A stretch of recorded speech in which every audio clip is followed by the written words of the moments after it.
जब आप अपनी आंखें बंद करते हैं, गहरे ध्यान में उतरते हैं, तो क्या उस दौरान आप परम आनंद में होते हैं? अगर आप गहरे ध्यान में होते हैं लेकिन आनंद में नहीं होते हैं, तो आपका ध्यान कुछ ऐसा हो सकता है कि आप परम आनंद में उतरने हेतु एक परम आनंद वाली नाव में सवार हो जाते हैं और उसके बाद आप नाव चलाने भी लगते हैं। आप परम आनंद वाली नाव में बैठे होते हैं, आप नाव भी चला रहे होते हैं, लेकिन आप फिर भी आनंद में नहीं होते हैं और जो आपकी नाव होती है वो आगे भी नहीं बढ़ रही होती है, वो एक ही जगह पर रुकी हुई होती है।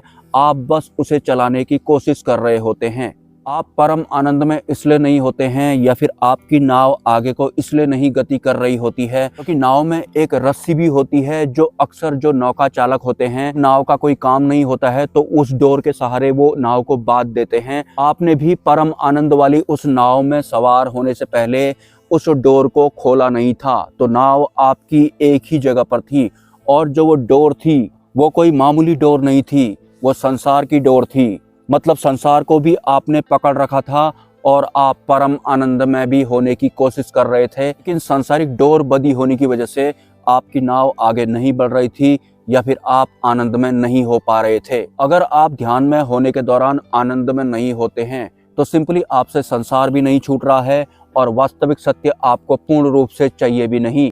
मतलब आप 50-50 वाले हैं। एक कमेंट या फिर एक व्हाट्सएप भी आया था मुझे कि कृपया मुझे ध्यान की स्टेप टू स्टेप विधि बताएं जिससे कि मैं परम आनंद में चले जाऊं। सच बताऊं तो ध्यान में होने की कोई विधि नहीं होती है। आपको बाकी की डोरें काट देनी है और ध्यान में हो जाना है बस। मतलब जब आप ध्यान की नाव में सवार हो रहे हैं तो आपको नाव के साथ जो डोरी लगी होती है उसे काटने के बाद ही परम आनंद में जाना है या फिर ध्यान में होना है। अगर आप डोरी भी नहीं काटेंगे और ध्यान में भी होना चाहेंगे, भले ही आप किसी भी तरह की कोई विधि ही फॉलो क्यों ना कर लें, आप ध्यान में नहीं टिक पाएंगे, आप परम आनंद में नहीं हो पाएंगे क्योंकि परमात्मा 100% मांगते हैं या फिर 100% जिनको सत्य चाहिए या फिर मोक्ष चाहिए, सिर्फ उसे ही परमात्मा चुनते हैं। और जो लोग कहते हैं कि मुझे भय लग रहा है, तो भय भी अहंकार की वजह से ही लगता है। मतलब इस संसार में अभी भी आपका कुछ है या फिर अभी भी आपकी आसक्ति है जिस वजह से आप पूर्ण रूप से सतमार्ग पर नहीं चल पा रहे हैं या फिर परम आनंद में नहीं हो पा रहे हैं, ध्यान में नहीं हो पा रहे हैं।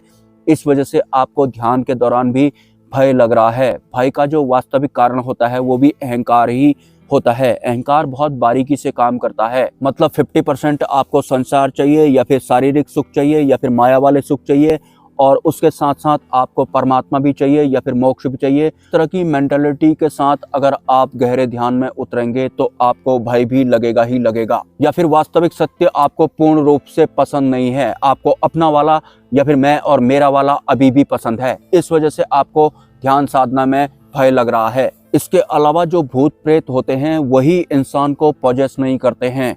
हमारे जो रिश्ते होते हैं वो भी हमें पॉजेस कर लेते हैं, जिस वजह से हम उन रिश्तों से ऊपर नहीं उठ पाते हैं और परम आनंद में शामिल नहीं हो पाते हैं। वास्तविक सत्य या फिर परमात्मा से बड़ा इस ब्रह्मांड में कुछ भी नहीं होता है और रिश्ता भी उनसे बड़ा नहीं होता है। तो आप अपने रिश्तों में कैसे फंस सकते हैं, कैसे पॉजेस हो सकते हैं कि अगर आज आपको सतमार्ग पे चलना है तो बार बार आपको रिश्ते खींच रहे हैं या फिर बार बार आपको आपके रिश्तों का मोह पीछे खींच रहा है। परमात्मा या फिर वास्तविक सत्य को आप कैसे भूल सकते हैं, कैसे इग्नोर कर सकते हैं? इस दुनिया का कोई भी रिश्ता कैसे आपको पॉजेस कर सकता है या फिर कैसे आपके ऊपर हावी हो सकता है? इसका मतलब है कि सत्य आपको पसंद नहीं है या फिर आपको अपना वाला या फिर मैं और मेरा वाला पसंद है, भले ही वो कोई रिश्ता ही क्यों ना हो। इसके अलावा एक बात मैं आप लोगों को और बताना चाहता हूँ। बहुत समय से मैं स्पिरिचुअल वीडियोज बना रहा हूँ और फिर भी कुछ लोगों ने इस तरह के कमेंट किए थे कि आप हमारा पूर्ण रूप से मार्गदर्शन क्यों नहीं कर रहे हैं या फिर क्यों नहीं कर पा रहे हैं। तो आपने अक्सर नोटिस किया होगा कि मेरे जो वीडियोज होते हैं वो इस तरह के भयानक घनघोर जंगलों में ही होते हैं और ये जो भयानक या फिर घनघोर जंगल होते हैं ये मेरी पर्सनल प्रॉपर्टी तो होती नहीं है। या तो ये जगह मेरी होती तो फिर मुझे डेली 70 किलोमीटर का अप डाउन करने की जरूरत नहीं पड़ती। मैं आप में से बहुत सारे लोगों को यहीं पर बुला लेता, लेकिन मैं ऐसा नहीं कर सकता हूँ क्योंकि ये जगहें मेरी नहीं होती हैं। हालांकि मेरी ये जगह होनी चाहिए थी, इनमें से कोई एक जगह तो मेरी होनी चाहिए थी, लेकिन अभी मेरे पास ऐसी जगह नहीं है। और जिस मार्ग पर मैं हूँ या फिर जिस स्तर का मैं ज्ञान देता हूँ, उस ज्ञान को ग्रहण करने के लिए पहले ही इंसान या फिर साधक में पात्रता होनी चाहिए। तो सिंपली मैं सांसारिक लोगों के बीच में भी इस तरह से काम नहीं कर सकता हूँ।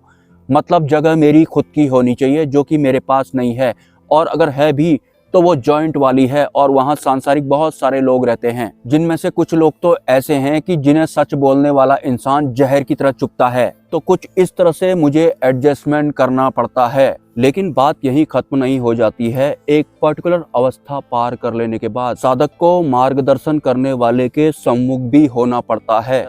ऐसे बहुत सारे चरण होते हैं जब साधक को मार्गदर्शन करने वाले के सम्मुख भी आना पड़ता है। पर्टिकुलर दायरे तक तो आपका ऐसे ही मार्गदर्शन हो जाएगा, लेकिन हर साधक अलग अलग मनोस्थिति के साथ होता है। सबकी आंतरिक व्यवस्था अलग अलग होती है। तो अगर आप किसी सद्गुरु या फिर उच्च स्तरीय गुरु के सानिध्य में हैं, तो कम से कम एक बार तो आपको उनके सम्मुख होना ही पड़ता है। और साधनारत होने के दौरान साधक में कभी कभी इस तरह की ब्लॉकेज भी आ जाती हैं कि उसे गुरु के सम्मुख होना ही होना पड़ता है।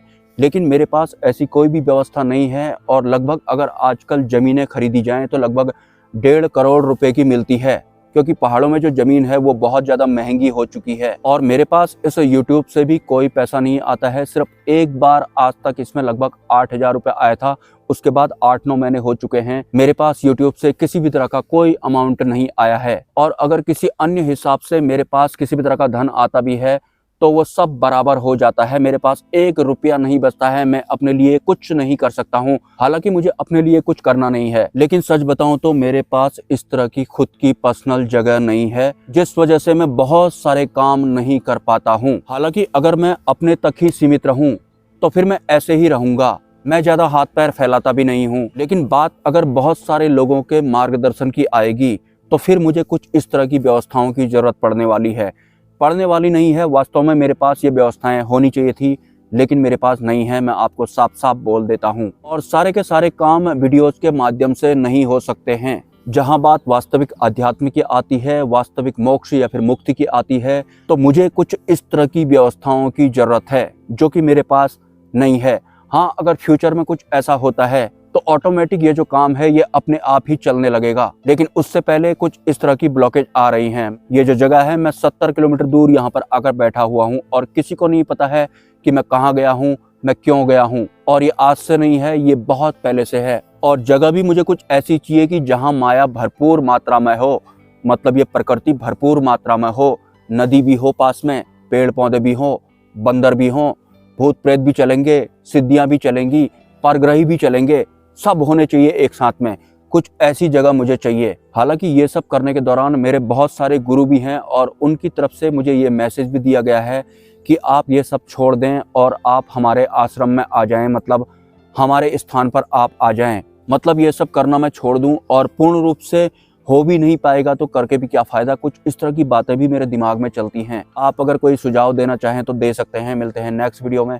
और हाँ, एक चाय की दुकान पे एक श्रापित बुद्धि वाली महिला और श्रापित बुद्धि वाला पुरुष दुकान चलाते हैं। वो मुझसे बोलने लगे कि तुम हमारे जो दुकान में बिस्कुट हैं ये पूरा डब्बा ले जाओ और बंदरों को खिला देना। मैं सोच में पड़ गया कि इस तरह के कंजूस लोग आज ऐसा अचानक से क्यों बोल रहे हैं। बाद में वो श्रापित बुद्धि वाली औरत मुझसे बोलने लगी कि ये जो बिस्किट का डब्बा है ये एक्सपायरी डेट हो चुका है, इसलिए तुम ले जाओ उसे और बंदरों को खिला देना। तो मैंने कहा कि एक्सपायरी डेट वाला बिस्किट का डब्बा तुम बंदरों को खिलाने को बोल रहे हो? मैं जैसा मैं खाता हूँ बिल्कुल उनको वैसा देता हूँ, तो मैं ये नहीं ले जाऊँगा। तो उस श्रापित बुद्धि वाली औरत को गुस्सा आ गया। हालांकि उसके जो बच्चे हैं वो भी उनको छोड़ के चले गए हैं। मतलब पता नहीं कौन से कर्मों की सजा भुगत रहे हैं दोनों पति पत्नी जो हैं। 60-70 साल के हैं, एज हो चुकी है, अब क्या बताऊँ, लेकिन है वो दो के दो श्रापित बुद्धि वाले। सही मैंने वो बिस्किट का एक्सपायरी डेट वाला डब्बा ले जाने से मना किया तो वो लेडीज पता है क्या कहती है? कहती है बंदर हमारे यहाँ भी आते थे हमारे घर में, मैं उसको पत्थर से मारती थी और उसके बाद वो कहीं कहीं कहीं करता था। तो ये जो श्रापित बुद्धि वाला परिवार होता है ना, मुझे बहुत ज्यादा मिलता है। मतलब उसका जो पति है वो भी शराबी है, उसका जो लड़का था वो भी शराबी था, उसकी शादी हुई उसके लड़के की, उसकी औरत उसको छोड़ के भाग गई। मतलब जो बिस्कुट एक्सपायरी डेट का हो गया था, जो खाने के लायक नहीं था, उसने सीधे सीधे बोला कि जाओ ले जाओ जंगल में बंदर को खिला देना। मैंने मना कर दिया तो वो बोलने लगी कि एक दिन मैंने बंदर को पत्थर मारा तो वो रोने लगा, कहीं कहीं कहीं करने लगा। ऐसा बोल रही थी वो श्रापित बुद्धि वाली औरत, उसका श्रापित बुद्धि वाला शराबी हस्बैंड। मतलब कुछ लोग तो मुझे मेरे इस सफर के दौरान जो मिलते हैं वो जिंदा प्रेत जैसे होते हैं, उनका पूरा परिवार ही प्रेत जैसा होता है, वो बस सिर्फ मुझे चाहिए, मेरे लिए चाहिए, ऐसे वाले होते हैं। ये सब श्रापित बुद्धि वाले लोग होते हैं।